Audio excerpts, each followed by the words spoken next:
FEAST stands for Feeding and Empowering All Sustainably Together. At every feast, we host a community meal that is made for and with vulnerable people. At each feast, we eat as equals and we share our culture with our meals and our food. Hello, I'm Hannah, the founder of FEAST. I'm also a dietitian in my day job. FEAST started as a grassroots initiative back in 2015. I was a graduate. I was cycling into hospital from round the corner to where the first feast started, and I was seeing food poverty on the street every day.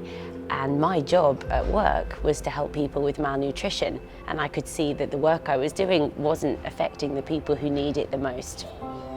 So I went into a local homeless shelter near to where I lived and said, can I run a meal here? And the manager said, yeah, of course.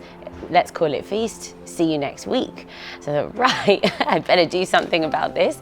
I went to the Sainsbury's up the road and said, can I take your surplus food, you know, any dented stuff that you can't sell? And they said, absolutely, we've wanted to give it to a charitable cause, not to landfill for so long. This is great, come and pick it up.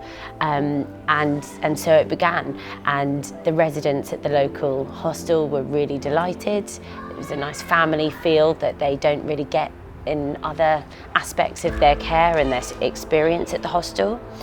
The volunteers were basically my friends and family. They came along and said, yes, this is awesome. I'd love to cook with people and learn about their cooking methods and their favourite recipes. It was a very lovely community from the get-go. And also for the staff at Sainsbury's, they were really keen because they'd just been throwing things away and it just really went against the grain. So for the hostel site, they were super keen. They don't have the wherewithal to run a programme like that in amongst all the other things they're doing for such vulnerable people. So it was a very happy arrangement, and it was kind of a marriage of social action projects, because it was really tying up a lot of different societal needs that everybody was keen for it to progress. And so it became a charity in 2017.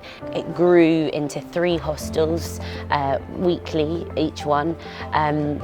And I can't believe it now. You know, the need in COVID obviously became very clear. The local councils granted us as an essential project or an essential service, and from there our service expanded enormously very quickly. It was a crisis response, and food poverty still should be seen as a crisis now. Unfortunately, there isn't the infrastructure to support so many people who need food aid and food service. So what FEAST is doing innovatively is to use the surplus food available, use the goodwill and the skill of people from vulnerable and otherwise to food poverty, and to bring the community together in places where it's needed and often looked over. Oh, you know, go and get a local takeaway and be done with your food for the day. No, that's not the answer.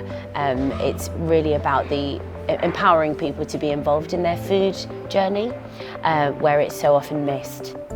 Right now, food poverty is skyrocketing.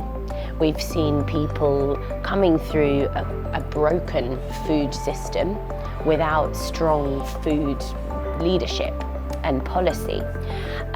So right now in 2022, in the aftermath of a pandemic, there are lots of people who don't have a service to access, who need to access one. There's a lack of consistent guidelines around what food aid and food service should look like. And there's different stakeholders involved at different ends of the food chain, but there's no joint up working. And that's where charities like FEAST can work in partnership with other bodies such as local councils, such as farmers, such as all parts of the food chain. People can't afford a meal, so it's bigger than just providing food service. It's actually about helping people to be able to afford a meal that is dignified, that they like, and that they don't have to ask for help with beyond their quite limited circumstances.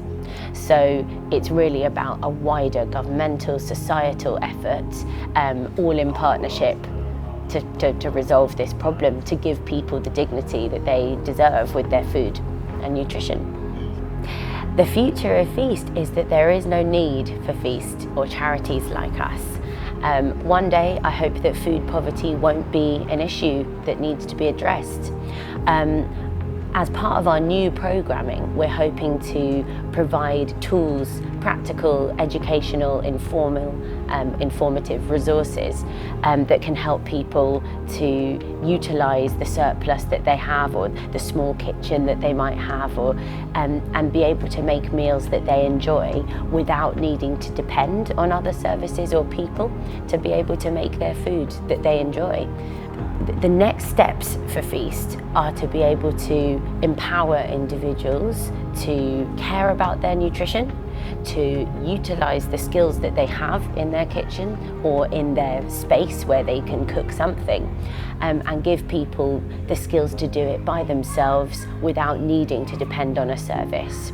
We would love to keep the community meal element and keep people eating together in a familial and friendly space. That's what we're really good at Feast.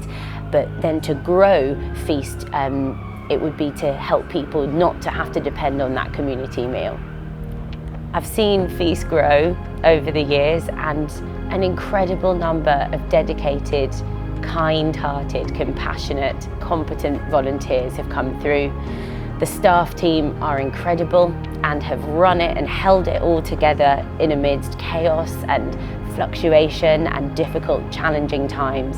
So I just want to thank all the staff, all the volunteers that have given their time, that have come back week after week to really make it a very special service for the people we support. So thank you to all of those individuals.